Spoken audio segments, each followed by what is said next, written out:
Los había saludado. Buenas tardes, estimados alumnos. Bien, eh, hoy día vamos a hablar del amor de transferencia, ¿sí? Antes de eso, quería preguntarles, ¿es lícito que el psicólogo, psicóloga, tenga una relación sexoafectiva con su paciente?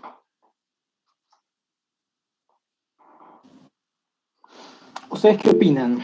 Bueno, en nuestro código de ética es muy, es muy puntual, es muy explícito. En dos artículos, en el primer capítulo, acerca del ejercicio de nuestro trabajo, ¿no? Primero que el comportamiento de nosotros, los psicólogos, tiene que ser siempre eh, moralmente aceptable, moralmente eh, respetado, tanto dentro como fuera del consultorio, ¿sí? O sea, nuestro trabajo, nuestro ejercicio, está implicado, implica nuestra personalidad, implica nuestro ser, ¿sí? Entonces, esto ya lo decía, como vamos a citar a Freud durante esta tarde. Freud decía que un médico, por ejemplo, puede ser una mala persona, puede ser una persona disoluta, ¿no? Pero puede ser un excelente cirujano. Un futbolista, por ejemplo, pensando en los famosos, ¿no? Se me ocurre, pónganse, Maradona, puede ser muy excelente futbolista, el mejor de todos los tiempos, pero un ser humano incluso a veces despreciable, por lo que sabemos de su vida privada, ¿no? Pero nosotros, los psicólogos, estamos implicados, ¿sí? O sea, nuestra personalidad está implicada, nuestro ser está implicado, ¿sí? Volviendo a Freud, él decía que nosotros en algún momento debemos de haber desarrollado cierta superioridad sobre nuestros pacientes, en el sentido en que en algún momento vamos a servir como modelo, como guías.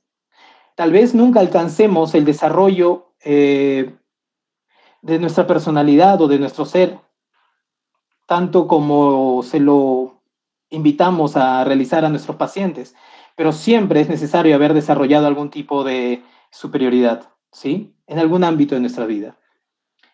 Lo traigo a colación también, este tema de ética, por el caso que hubo ahora último en provincia de la violación de una menor por parte de un psicólogo, ¿sí? O sea, cuando existe esta relación asimétrica, porque nosotros tenemos dentro del consultorio y durante el proceso de terapia poder, ¿sí? Tenemos poder, tenemos autoridad. Como vamos a ver más adelante, nuestro paciente nos transfiere a nosotros esa autoridad, hace de nosotros un individuo, tal vez es fantaseado, por eso también vamos a ver una transferencia, que somos seres completos, seres superiores, seres que lo sabemos todo, ¿no? O que personificamos la moral y la ética, ¿sí? Entonces, van a estar siempre en una relación asimétrica, siempre vamos a estar en una situación de poder. Y eso puede generar, como pasó en este momento, en este caso, una situación de sumisión y temor, ¿sí? En esos casos donde existe este ascendiente, el único límite es la ética. El único límite es la ética de la persona en una situación asimétrica, ¿sí? Por eso les decía que estaba siempre implicado nuestro ser en el proceso de terapia, ¿sí? Muy bien. Volviendo ahora sí al tema que nos trae, vamos a referirnos hoy día a, a un escrito técnico de Freud, ¿ya? Freud escribía muy pocos escritos técnicos, pero uno de ellos, y es uno de los más interesantes, más logrados, es Observaciones sobre el amor de transferencia. En él es interesante porque Freud empieza a especular sobre los distintos casos en los que se puede dar una transferencia de tipo erótica. Cuando él dice de manera explícita, ¿no? Dice, cuando hay signos inequívocos en que el paciente o la paciente se enamora de su terapeuta, nosotros, los terapeutas, los psicólogos o los analistas, en caso lleguen a hacerlo, nos enfrentamos a diferentes posibilidades, ¿sí? Él las explora todas en este escrito, ¿sí? Por ejemplo, se pone a pensar, ¿qué pasaría si la paciente me declara su amor y yo decido vivir el amor con ella? Hacemos posible en la realidad nuestra relación. También piensa, ¿y si no? ¿Y si y esto recuérdenlo muy bien, nos asustamos porque es demasiado el lidiar con la transferencia de tipo erótica que se ha presentado dentro del vínculo y el espacio terapéutico, el espacio analítico, la situación analítica, y nos vamos atemorizados, ¿no? O sea, hemos traído contenido inconsciente a sesión, pero nos asustamos porque es difícil lidiar con él. Entonces, optamos por concluir el proceso, dejamos a la paciente, nos separamos de la paciente, ¿no? O sea, cortamos todo vínculo. Él dice ya, pero hay un tercer caso, hay una tercera posición, y dice, y es siempre que tiene que ser la posición del analista. Siempre la posición del analista va a ser cosas que a veces pueden contradecir la moral tradicional, ¿no? Convengamos, en el sentido de que si se enamora la paciente, todos dirían, no, pero si ya se enamoró, entonces lo mejor es interrumpir, derivar, dejar. Pero él decía, eso es un error, porque es como haber traído a sesión, haber logrado que en sesión aparezcan y se den estos contenidos inconscientes y hacer que se desaparezcan sin interrogarlos, sin trabajarlos, sin haber intervenido, ¿sí? Muy bien. Entonces él dice, empieza a explorar. Y aquí es lo que quiero que tengan en cuenta para más adelante en la sesión, que Freud dice, si dejamos a la paciente que nos ha declarado su amor, la dejamos ir, decimos, sí, ya está bien, ya, hay que se vaya. Es mejor dejársela o derivarla a otro analista, a otro psicoterapeuta. Él dice, no, no, no, es un error, sería un error, porque la paciente es muy probable que repita esto. Hay una palabra un concepto que tenemos que manejar, es la repetición. Se repite. ¿Por qué? Porque los pacientes tienen patrones de relación, ¿sí? Los pacientes tienen patrones de relación. Los pacientes presentan patrones de relación conflictivos y repetitivos. ¿Qué va a ocasionar esto? Que si nosotros la derivamos a otro analista, teniendo en cuenta, claro, que Freud hablaba de hace tiempo en donde solo los psicoterapeutas o los analistas eran hombres, ¿no? La paciente se puede enamorar. Es muy probable que se enamore otra vez de su analista. ¿Por qué? Porque repite el patrón. ¿Sí? Recuerden que nosotros tenemos esos patrones de relación. Son repetitivos, son nuestras maneras de vincularnos con los demás. Y lo curioso es que en transferencia, lo que ocurre en sesión es que traemos esas maneras de relacionarnos a sesión. ¿Sí? Nos comportamos en sesión como solemos comportarnos en nuestra vida diaria. ¿Sí? Solemos repetir ante la figura de autoridad, en este caso el analista, como solíamos comportarnos con la figura de autoridad, o con un padre, o con una madre, o con un hermano, o con nuestra pareja. ¿Sí? El otro escenario, dice Freud, en el que nos juntamos con nuestra paciente, ¿no? Tenemos el caso en que nos volvemos pareja de nuestra paciente. La historia clínica habla de, sí, muchos psicoterapeutas, analistas, psicólogos se han hecho pareja de sus pacientes. También incluso ya mujeres, ¿no? Terapeutas. Bueno, para eso hay otros tipos de protocolos, ¿no? Por ejemplo, el que pase más de un año en que el paciente haya sido de alta, ¿no? Incluso para que sea su amigo, ¿ya? Pero ahora nos referimos a la transferencia de amor.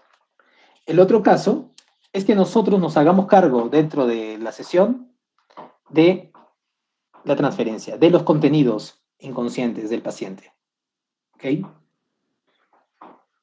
Para eso, primero, tenemos que entender que lo que ocurre en sesión es algo muy especial, es algo muy poco frecuente en la vida cotidiana, ¿sí? Entonces, ahí también viene otro aspecto, que al terapeuta, al darse cuenta que esto se trata de una repetición, que esto se trata de contenidos inconscientes, que esto se trata de una resistencia a la cura, ¿sí? No tiene que ver conmigo. Entonces, no es personal. Ahora, por ejemplo, también con las terapeutas mujeres, o sea, no es que la paciente o el paciente se enamora de mí porque soy muy guapo, porque soy muy inteligente, porque soy muy atractivo, ¿no? No. O sea, no, yo no puedo, vamos a lo cotidiano, lo coloquial, decir que le he conquistado. No, no puedo atribuirme esa conquista, ¿sí? Y Freud lo pone explícitamente. O sea, no se trata de características personales, atractivos que tenga el terapeuta, el analista, por los cuales ha surgido la transferencia. ¿Sí? Entonces, por eso, entendiéndolo de esa manera, ocurre que, lo que decíamos hace un momento, ¿no? Se trata de una repetición, se trata de una reedición de los patrones de relación en sesión, dentro de la situación analítica. ¿Ya? Entonces, lo que tenemos que ver es que la transferencia erótica, siempre que es una transferencia erótica de tipo romántica, es una resistencia. Todo lo que venga a perturbar la cura es una resistencia. Freud pone que es justo cuando pensábamos que íbamos a empezar a tratar temas difíciles, complejos, que íbamos a empezar a recordar, a reelaborar, ¿no? A verbalizar temas que pueden ser profundamente conflictivos para la persona, ocurre la resistencia. En este caso, encubierta en una transferencia amorosa, una transferencia romántica, ¿no? De tipo erótica. Pero entonces, nosotros, como decía en el segundo caso, en el tercer caso, no vamos ni a corresponder al amor de la paciente y no vamos a huir de lo que acaba de acontecer, porque debemos verlo como eso, como un material que ocurre dentro del vínculo terapéutico, del vínculo analítico y dentro del proceso analítico, ¿sí? Entonces, lo que vamos a hacer es primero darnos cuenta que es una resistencia, que la paciente antes era colaboradora, era inteligente, nos hacía, en tal caso, respetaba nuestras observaciones, nuestras recomendaciones, se vuelve, se vuelve alguien que nos critica, nos cuestiona, se molesta, solo quiere hablar de su amor, solo le interesa hablar del amor que siente, que espera, que sea correspondido. O sea, entorpece la, la relación terapéutica, ¿ya? Y entorpece el proceso de cura. Aquí lo que hay que entender es que la resistencia siempre es negativa cuando es erotizada y cuando es hostil, ¿sí? Es negativa cuando es erotizada y es hostil, porque ambas entorpecen el proceso de cura, ¿sí? Ambas aparecen como resistencia, ambas hacen que el rol de nosotros como analistas, como psicoterapeutas, se degrade, ¿sí? Eso es otro punto que hay que ver, porque Freud empieza a pensar y dice, ¿por qué decimos que el amor en transferencia no es un amor genuino, auténtico? En el sentido en que no es algo que se pueda dar como un romance que nosotros esperamos como dos personas que se conocen, ¿sí? Él dice primero, y esta es la parte importante, porque el amor que se da en transferencia es siempre un amor cargado por todos los contenidos eróticos, experiencias vitales de la persona pasados. O sea, los está reeditando, los reedita en sesión, ¿sí? Los está poniendo en acto. Eso es otro concepto. Estamos poniendo en acto algo que debería quedar en el término, debería de ser recordado o debería de quedar en la fantasía, debería de ser sublimado. La transferencia positiva es la sublimada, ¿sí? Aquí no está siendo sublimado, aquí está siendo puesto en acto. ¿Han escuchado ustedes, muchachos, el término acting out? Cuando ponemos en acto lo que no podemos poner en palabras, ¿sí? Eso es otro, ¿ya? El acting, eso es lo que ocurre en sesión.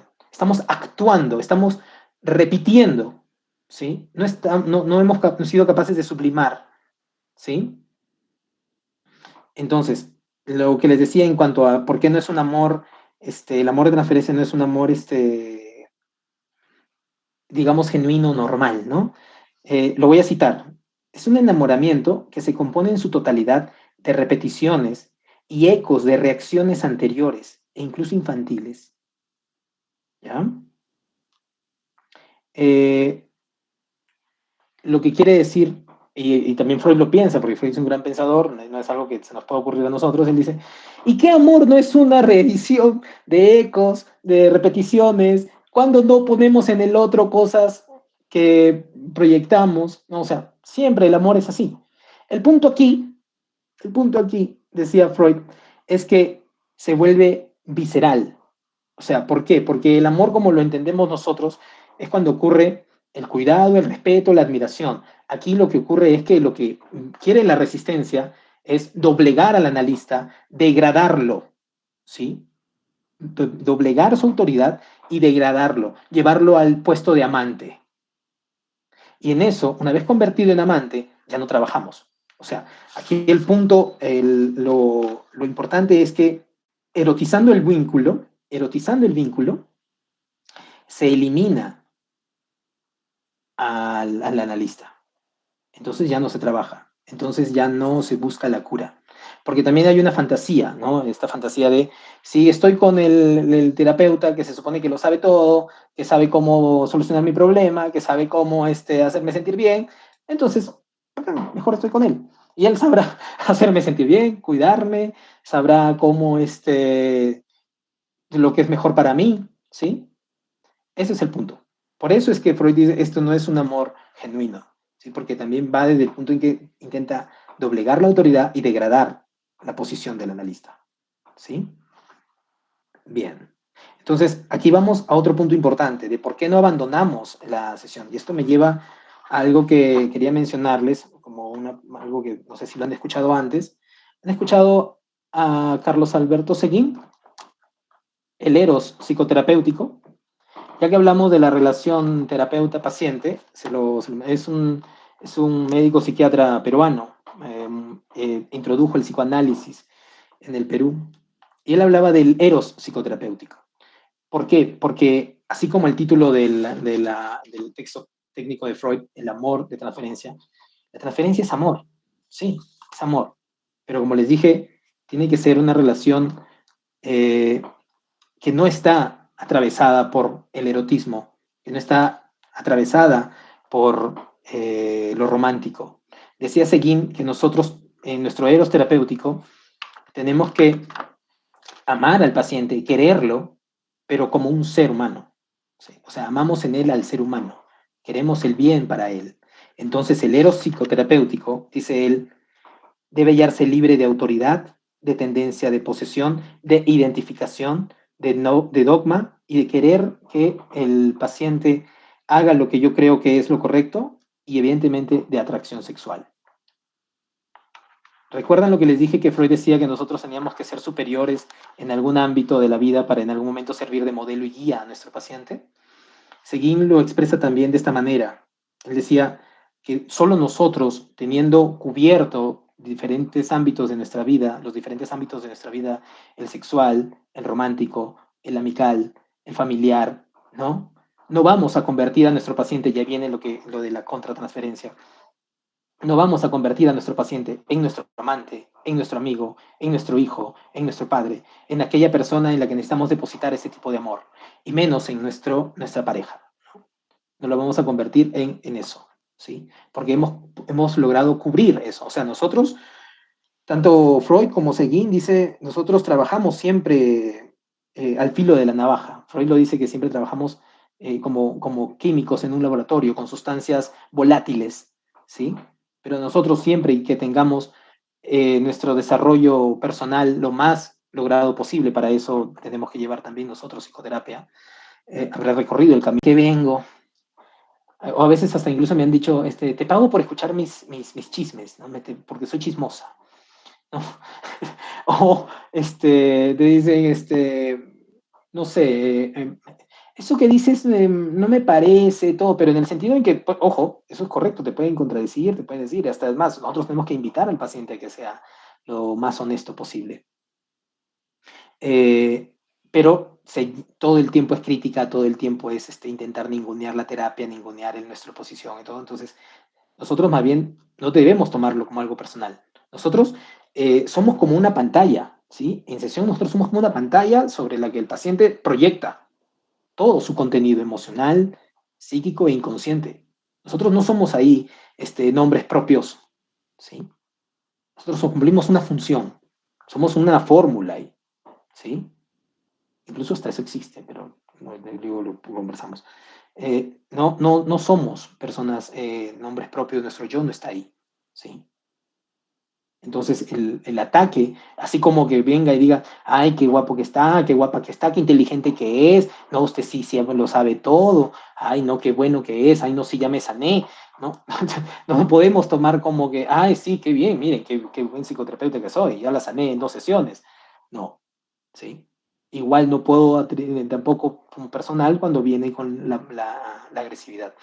Como decía Seguín, eso sigue siendo más bien una señal de cuánto nos necesita el paciente, de cuánto dolor, frustración, ira, amargura ha acumulado y cuánto nos necesita. Porque la contratransferencia podría ser también de este tipo hostil, el paciente que me aburre, sobre el paciente que me cae mal. Más bien debería yo observar eso, apuntar eso durante la sesión y decir, ¿por qué me aburro con este paciente? ¿Por qué me genera rechazo? ¿Por qué no quiero atenderlo? ¿Sí? Más allá de que nosotros, ojo chicos, no debemos atender a alguien que no es compatible con nuestros valores. ¿Sí? Volviendo al ejemplo del cirujano, el cirujano puede operar a un asesino en serie. Nosotros no podemos atender a alguien que es licencioso, disoluto, que no tiene valores, o es un psicópata integrado. ¿Sí? Nosotros tenemos siempre que tener en cuenta eso. No podemos nosotros implicarnos también, porque hablando de transferencia y contratransferencia, nos damos cuenta que el vínculo con nuestro paciente es un vínculo muy fuerte. ¿Sí? No es cualquier cosa. A veces somos lo único que va a diferenciarlo, a separarlo, distinguir la vida y la muerte, ¿sí? Entre la vida y la muerte. ¿Sí? Eh, entonces, volviendo al punto, la contratransferencia, como decía, también puede ser, y eso hay que revisarlo, y esto es Lacan, ¿sí?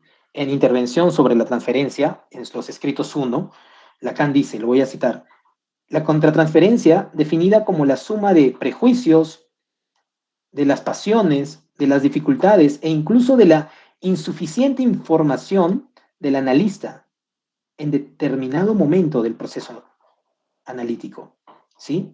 O sea, cuando él dice, es muy, muy elegante, insuficiente información, se refiere a nuestra ignorancia, ¿no? O sea, puede ser que sea un analista, un psicoterapeuta mediocremente formado, que eso lastimosamente es muy común aquí en Perú, muy mediocremente formado, muy mediocremente eh, eh, cultivado. Entonces, es lo que hay que revisar, ¿sí? Por ejemplo, esto es lo que acaba de decir del eros psicoterapéutico. No hay que imponer, no hay que decirle al paciente cómo debe vivir, no hay que decirle al paciente lo que tiene o no tiene que hacer. Nosotros no somos como que personificamos lo que es el bien y el mal, ¿sí? Nosotros le buscamos al paciente, buscamos con el paciente cuál es su bien, cuál es su bien, más allá de si es eh, intuitivo o contraintuitivo, ¿sí? Por eso decía Seguín, lo acompañamos, lo guiamos, estamos a su lado, y el eros psicoterapéutico es indestructible, siempre y cuando no, como dije, no se transgredan los límites del encuadre psicoterapéutico, ¿no? Entonces, siempre hay que tener en cuenta esto, cuando nuestros prejuicios están interfiriendo en el tratamiento, cuando nosotros estamos queriendo que el paciente sea lo que nosotros esperamos, o cuando estamos también pensando en cómo ayudarlo, pero nos obsesionamos en que queremos curarlo. Eso es otro punto, ¿sí? Queremos curar al paciente de manera desesperada y entorpecemos con eso también el proceso psicoterapéutico, ¿ya? El proceso analítico. Bien. Otro punto que toma Freud, otro caso, es que podamos mentirle a la paciente, ¿sí? O al paciente, ¿ya? Mentirle en el caso en que no cedemos ante su demanda de amor, pero le decimos que de cierta forma sentimos esto, pero que hay que irlo conversando y todo, o sea, mentirle. Y Freud en eso me parece me parece incluso algo muy bello. Él dice el psicoanálisis, en este caso lo podemos también llevar a otros ámbitos de la psicoterapia, se basa en la verdad. Si nosotros le decimos al paciente, diga todo lo que piense, diga todo lo que se le venga a la mente, que es la regla fundamental, ¿no? No podemos nosotros tampoco transgredir eso, porque si no también estaríamos en algún momento degradando nuestra propia posición como analistas. Entonces, hay que atravesar la transferencia erótica, la transferencia romántica. Ese es el punto, ¿sí? Hay que atravesarla junto con la paciente, hay que hacerle saber que eso que se ha presentado es una resistencia, que lo que se ha presentado es una resistencia que debemos vencer, trabajando juntos, ¿sí? Entendiendo de dónde viene, buscando el origen de esa resistencia, ¿sí? Para eso es que es importante ahí generar esta transferencia positiva que Lacan llamaba el sujeto supuesto saber. El paciente va a confiar en nosotros en la medida en que él a nosotros nos atribuye un saber, o que somos el otro completo, ¿no? Como les dije, esto de idealizar a la persona del terapeuta. El sujeto supuesto saber es que nosotros poseemos un saber sobre el paciente y poseemos un saber en un sentido total, completo, que nosotros personificamos el saber. Eso al principio nos puede ayudar, pero dice Lacan que eso tiene que caer. O sea, al final tiene que caer en el sentido en que el paciente nos regresa a nuestra posición de seres humanos imperfectos, ¿sí? Pero capaces de ayudarlo, que se sienta que somos capaces de ayudarlo, capaces de acompañarlo en este proceso de cura o de encontrar esta verdad, ¿no? Esta verdad que es lo que hace que repita constantemente, ¿sí? Bien.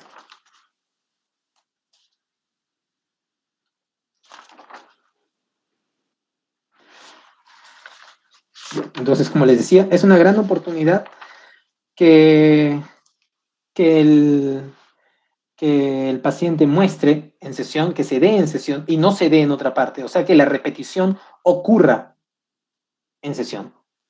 Porque si la repetición ocurre en sesión, o sea, se reeditan estos sentimientos, estos traumas, ¿no? Este contenido se reedita en sesión, ¿sí? Se pone en acto en sesión, nosotros podemos controlarlo, porque podemos empezar a indagar, empezar a explorar, empezar a recordar con la paciente, a recordar, elaborar, ¿sí?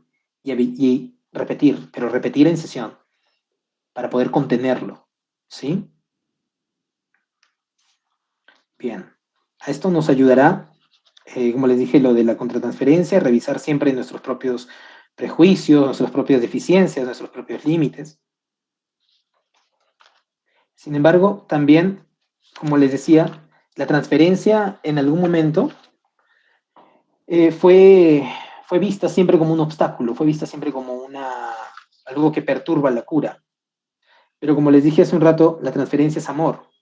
Y el amor es tiempo y atención. Y nosotros a nuestro paciente siempre le vamos a dedicar tiempo y atención. Como les dije, lo del eros terapéutico, ¿no?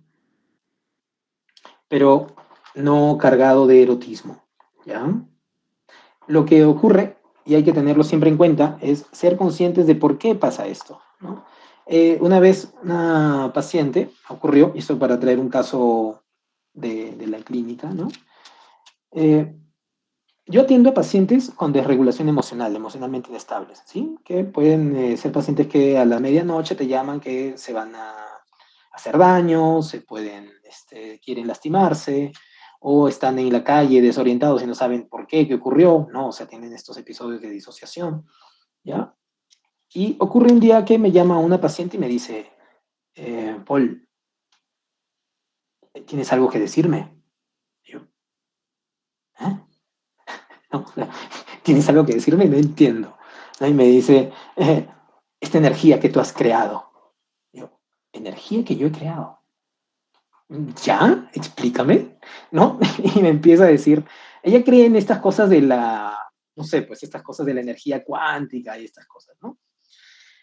explorando con ella de por qué ocurre esto, ¿no? Evidentemente hay factores de vulnerabilidad, lo que les mencioné hace un rato, cuando hay esta relación asimétrica, esta ascendiente, solo la ética de la persona puede llevarnos a buen puerto, ¿no? En este caso del terapeuta, ¿no? Me dice, Paul, si alguien te escuchara, te entendiera, te contuviera, estuviera allí cuando lo necesitas, ¿no te enamorarías?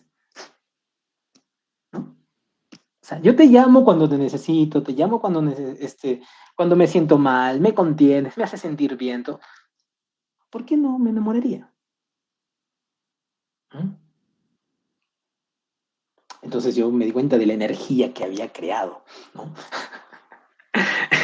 Evidentemente, como les dije, los factores de vulnerabilidad era que la paciente era una paciente depresiva, madre soltera, ¿no?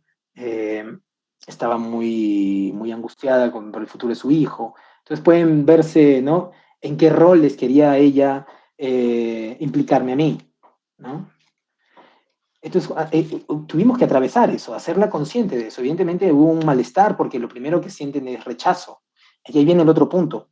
¿Cuándo se puede establecer y continuar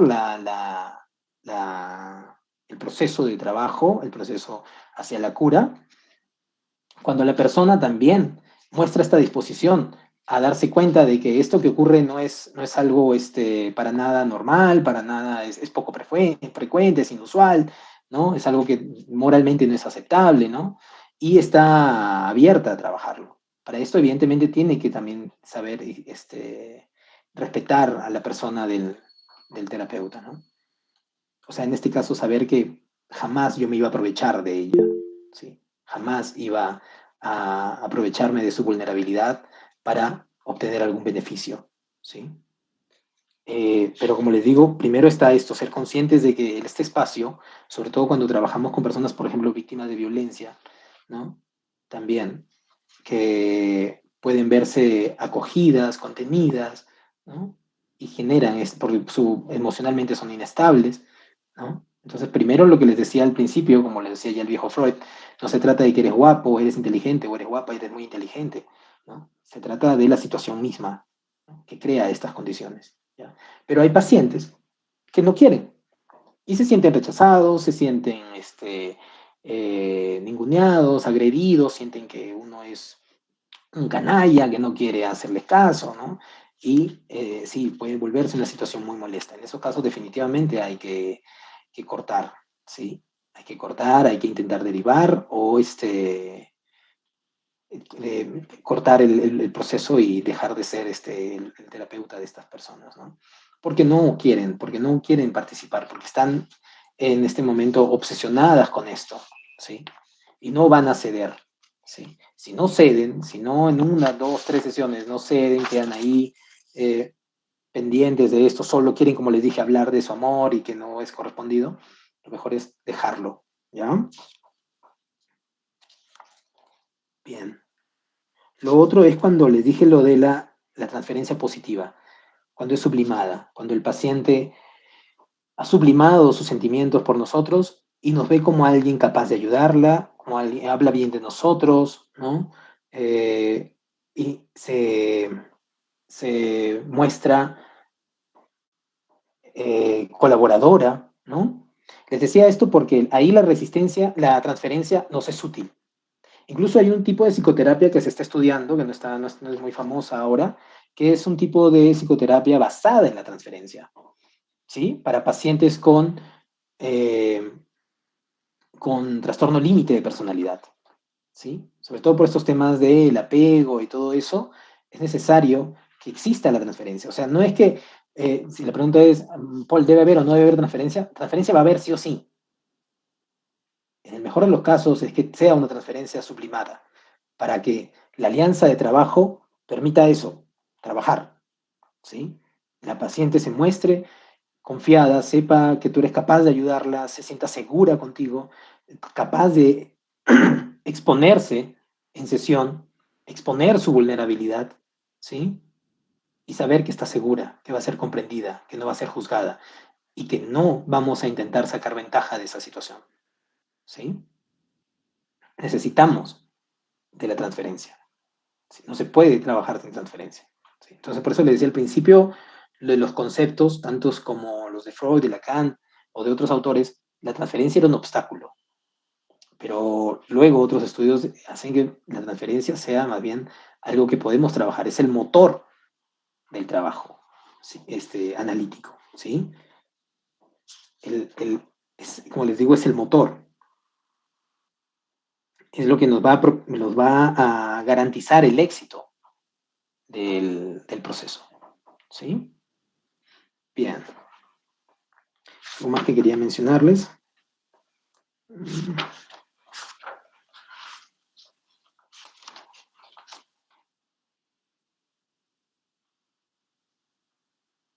Bien, otra cosa, lo que el paciente puede pensar acerca de nosotros, esto que llamaban los analistas el deseo del analista, ¿ya? Es que el paciente a veces no solo nos atribuye cosas, sino cree que nosotros esperamos cosas de ellos. Es, por ejemplo, cuando vienen y dicen, se va a molestar, no, no hice el trabajo, no, me va a castigar, como si nosotros fuéramos sus papás. O, eh, o otras cosas, ¿no? Como si lo vamos a retar, lo vamos a regañar o vamos a sentirnos mal por algo que ellos han hecho, ¿sí? Eso es, ellos nos suponen a nosotros un deseo, ¿ven? Suponen que nosotros tenemos intenciones. Y es cierto, podemos tenerlas, como le digo, cuando es la contratransferencia no se maneja, podemos incluso tener esto del deseo de quererlo curar, ¿no? De manera desenfrenada, ¿no? Nos desesperamos, nos angustiamos, ¿no? Pero es necesario que el paciente no conozca nuestro deseo, ¿sí? Que se mantenga como un enigma. Esto hará que el paciente busque siempre escucharnos, nos respete, siempre colabore, siempre esté también a la expectativa de lo que nosotros podemos contribuir a su caso, ¿sí? Y como le digo también esto del sujeto supuesto saber, que caiga esto, ¿ya? Que caiga en el sentido en que dejamos de ser personas idealizadas, creyendo que somos otro completo, otro total, que lo sabe todo, que lo conoce todo, ¿ya? Ujú. Bien,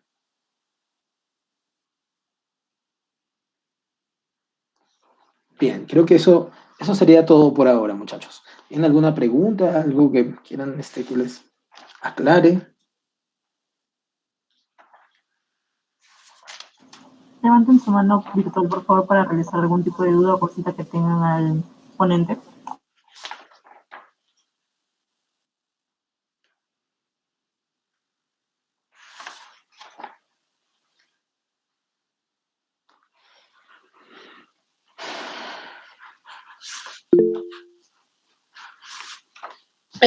Buenas tardes. Me hacía una consulta.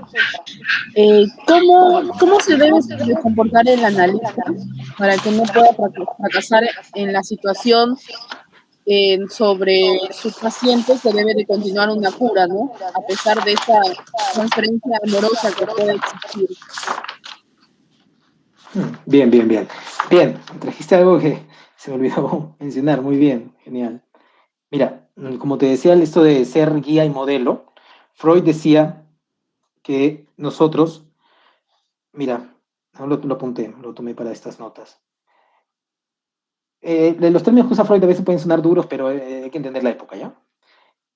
La enferma debe aprender de él a dominar el principio del placer y a renunciar a una satisfacción próxima, inmediata, ¿sí? O sea, nosotros en sesión, sí, podemos llegar a ser, en ese sentido, la personificación de lo que es correcto, de lo que es la moral. Y nosotros también, como te decía, siempre hay que estar pendientes de lo que nos sucede a nosotros con el paciente, ¿ya? Porque nosotros tampoco es que somos monjes zen, maometanos, ¿no? O sea, nosotros también tenemos instintos, ¿sí? Nosotros también podemos actuar primitivamente, básicamente, ¿sí? Entonces, no hay que tampoco ser alguien que se confía mucho de porque yo soy una persona correcta, moral, no voy a tal vez a caer, a ceder en estas provocaciones. Hay que tener también siempre el encuadre psicoterapéutico claro en todo momento, ¿sí? Porque el paciente que viene a sesión, como les dije, no es tu amigo, no es tu pata. Puede en sesión mostrarte toda su vulnerabilidad, exponerse emocionalmente, abrirse contigo, porque sabe que está seguro, ¿sí? Pero eso evidentemente crea entre nosotros un nivel de intimidad profundo, y eso también es otra habilidad que hay que tener nosotros como terapeutas, la tolerancia a la intimidad profunda, ¿ya? Empatía y capacidad para la intimidad.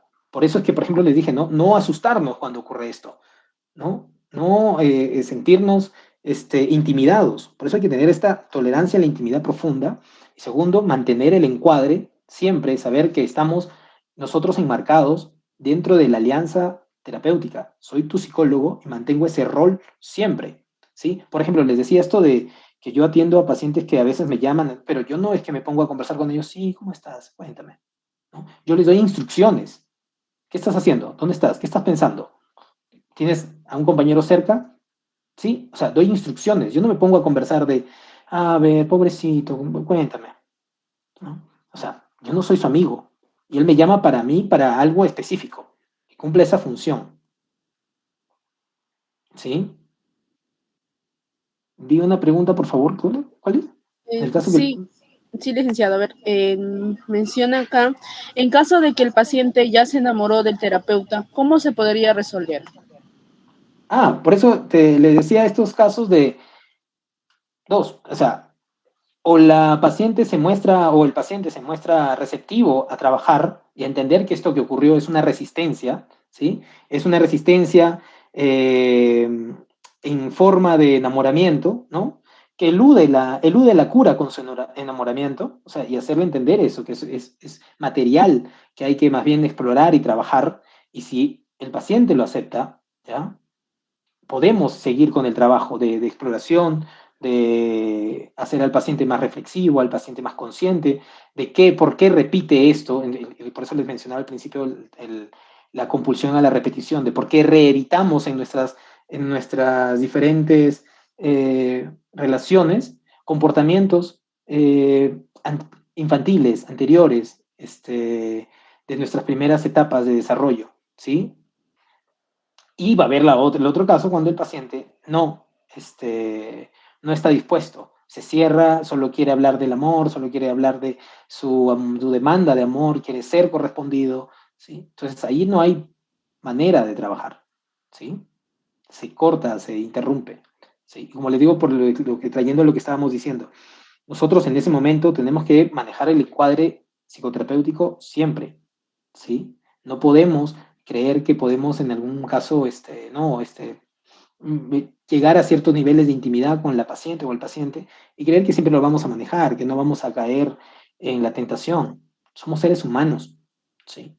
Es muy probable que si no mantenemos bien los parámetros sobre los cuales nosotros nos movemos para trabajar con el paciente, podemos terminar cediendo a su demanda de amor, ¿sí? Se lo digo, ponte, hay un caso, me hiciste acordar, una paciente de estas que me llamó una vez en la madrugada, no en la madrugada, ya casi a las 8 de la mañana, 9. Me decía, Paul, estoy en un baño desnuda, no sé qué hago, no sé por qué, o sea, parece que había tomado tanto que ya estaba desorientada y consumido alguna sustancia, y me dice, ¿me puedes venir a ver? ¿Qué hubieran hecho? ¿Qué creen que hice? Si yo digo, oh, no, yo soy no, yo puedo controlar mis instintos, ¿no? Y puedo ir a rescatarla, ¿no? La fantasía, ¿no? Voy a rescatarla, voy a salvarla, ¿no? Voy a sacarla de donde está, ¿no? Y yo puedo ir, enfrentarme a una situación en la que es una paciente emocionalmente inestable, muy sexualizada, erotizada, ¿no? Desnuda, que me está diciendo, me estoy desnuda en un baño.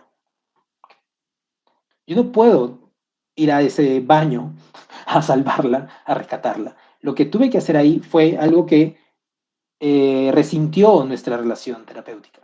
Llamé a su madre y a su padre, a sus hermanos, a los contactos que tenía yo, porque como era una paciente de riesgo, porque había intentado suicidarse mucho antes y tenía estas conductas que ponían en riesgo su integridad física y emocional, tenía los números de sus padres, los llamo y luego ella me dice, me traicionaste,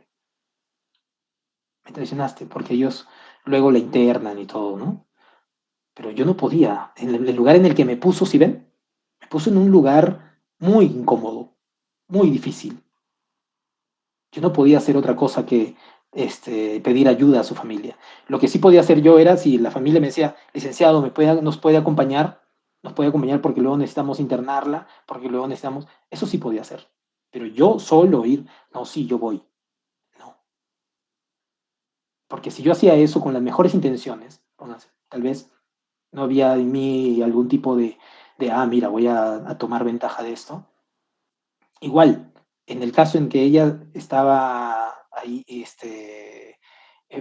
ebria, bajo los efectos de las sustancias, yo no puedo creer que yo puedo simplemente ir y no ceder, no caer, no transgredir. Por eso es que siempre tiene que funcionar el encuadre, ¿sí? El encuadre es lo que nos va a permitir a nosotros, tanto como terapeutas como a la paciente, estar resguardados, ¿sí? Es el encuadre lo que nos permite maniobrar incluso en situaciones que pueden ser límite como esta, ¿sí? Pero siempre ponderando siempre el bienestar del paciente. Aun cuando, como les dije, nuestra relación terapéutica se resintió. Luego ella abandonó, ya no volvió a sesión conmigo, pero yo sé que en ese caso hice lo que era lo mejor y era lo correcto. Sacrifiqué nuestra relación para que ella estuviera bien, ¿sí? Porque ella ahí, por ejemplo, no estaba actuando ella. Yo no puedo decir, me está llamando porque cree que yo soy el que la puede salvar.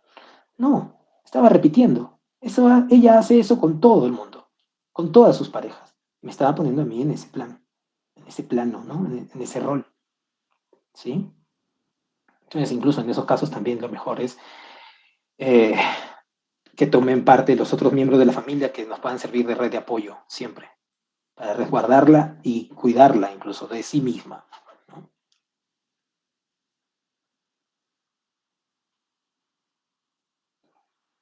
Bien, ¿alguna otra consulta? Sí, de hecho hay una pregunta en el chat. Jorge nos pregunta cómo manejar las situaciones en las que el paciente se encuentra en una crisis emocional durante una sesión. ¿Cuál es su enfoque para manejar estas situaciones delicadas? ¿Crisis? ¿Me estás hablando de un paciente en crisis? Sí, está en el chat. ¿Cómo manejar las situaciones en las que el paciente se encuentra en una crisis emocional durante una sesión? ¿Cuál es su enfoque para manejar estas situaciones delicadas? Bien, si la crisis se da en sesión, ¿ya? Ojo que eso ya no es transferencia. Estamos hablando de la crisis de un paciente en crisis, ¿sí? Lo que tenemos que buscar es primero, como les dije hace un rato, cuando me llaman, pónganse por situaciones en las que se están haciendo daño o se van a hacer daño, es dar instrucciones directas. O sea, ahí sí tenemos que ser directivos, en el caso en que tenemos que decir al paciente qué es lo que tiene que hacer.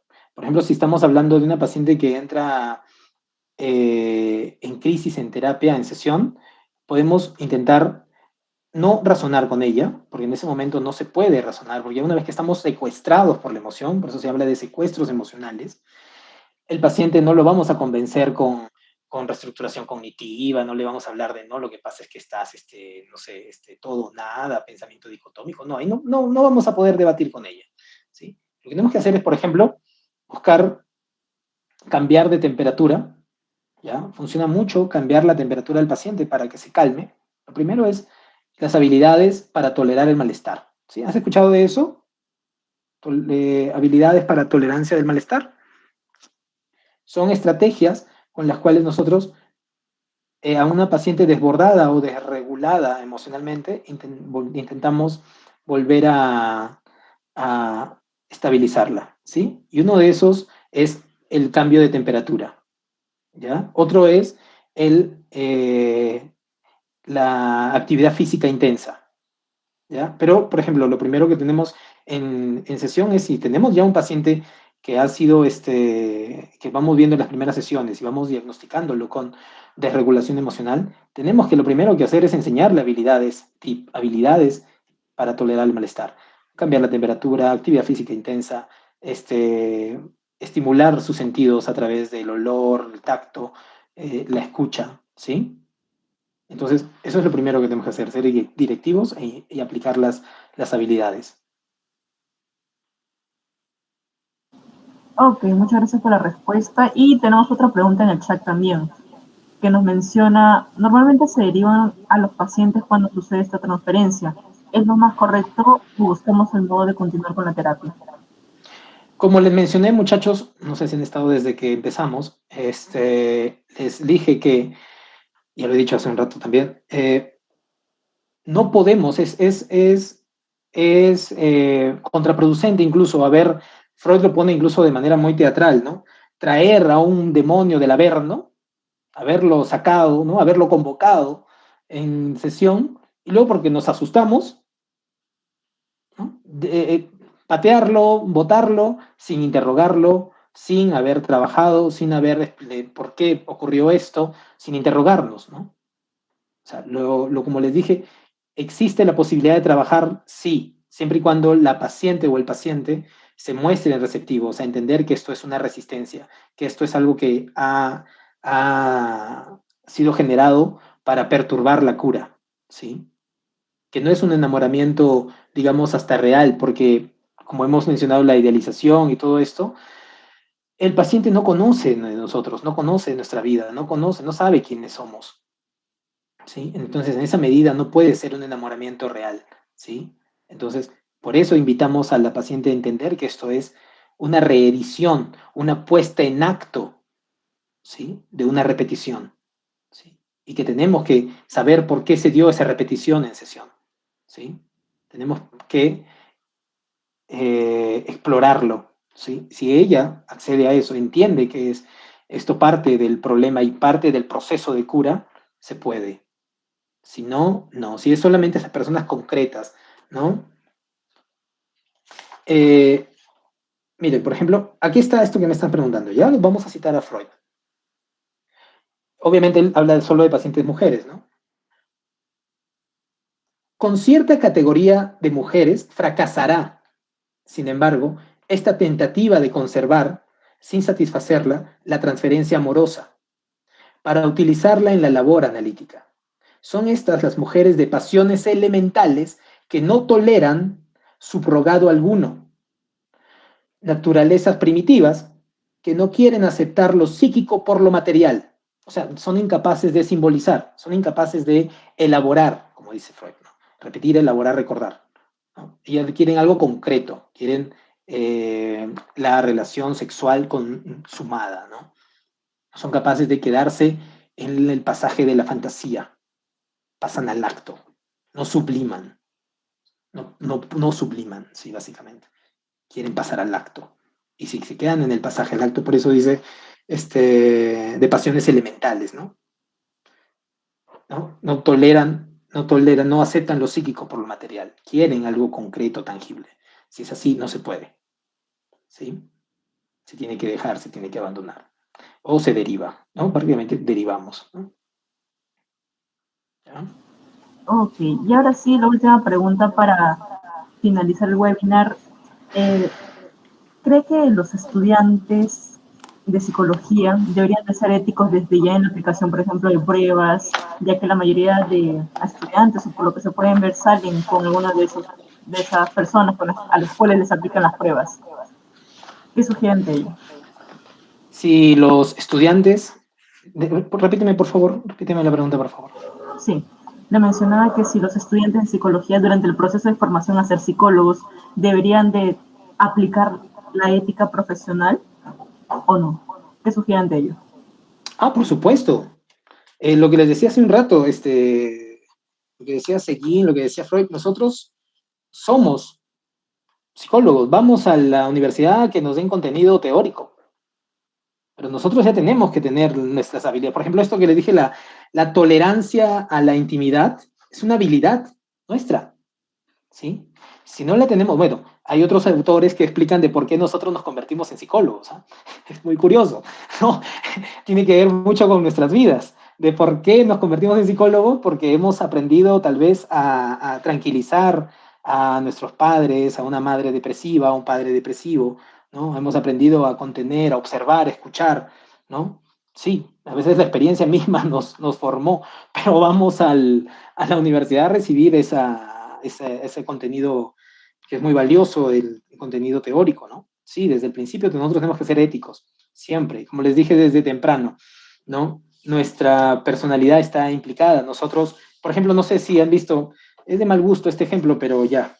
En TikTok hay un tipo que hablaba mucho de cómo ser el mejor enamorado del mundo y resultó ser un tipo agresor, ¿no? Entonces, por eso les decía, nosotros no podemos hablar algo con nuestro paciente, hablar de la ética, hablar de cómo comportarnos, cómo comunicarnos, cómo ser mejores como pareja, como hijos, hablar del cuidado, del respeto, de la responsabilidad, ¿no? De lo que les decía, del amor, el tiempo y la atención.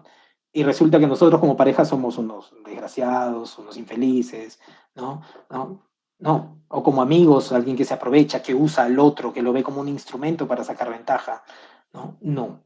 Nosotros tenemos que ser personas de una calidad, en la mejor de las medidas, algo muy, muy evolucionados, ¿sí? Personas siempre correctas. Como decía, incluso les cité temprano, la ética de nosotros, ¿no? Dice el comportamiento ético dentro de la actividad profesional, ¿no? El psicólogo tiene el deber de conducirse en igual forma en todos los actos de su vida. Eso lo dice nuestro código de ética y de ontología, ¿sí? O sea, nosotros no podemos decir una cosa y luego otra cosa y hacer otra cosa. Tiene que corresponderse lo que decimos y lo que hacemos. ¿Sí? Tiene que haber correspondencia, tiene que haber, por ejemplo, eso nos da a nosotros credibilidad, consistencia. Nosotros tenemos credibilidad, como le decía Freud, el análisis se basa en la verdad, ¿sí? Nosotros somos los mismos dentro y fuera del consultorio, tan correctos, morales y personas, obviamente imperfectas, obviamente como bien dice Freud, no hemos alcanzado ese nivel al que queremos llegar a nuestros pacientes. Sí, es cierto, no lo hemos alcanzado, pero como también dice, en otros sí debemos haber alcanzado maestría y excelencia para poder ser guías y modelos de nuestros pacientes. ¿Sí? Ok, muchas gracias por la respuesta, ponente. Bien, muchachos. Creo que ya no hay más preguntas. Es por ello que agradecemos a todos los participantes al asistir al webinar y al ponente Paul por hablar del tema tan interesante para nosotros los estudiantes de psicología. Bien, muchachos.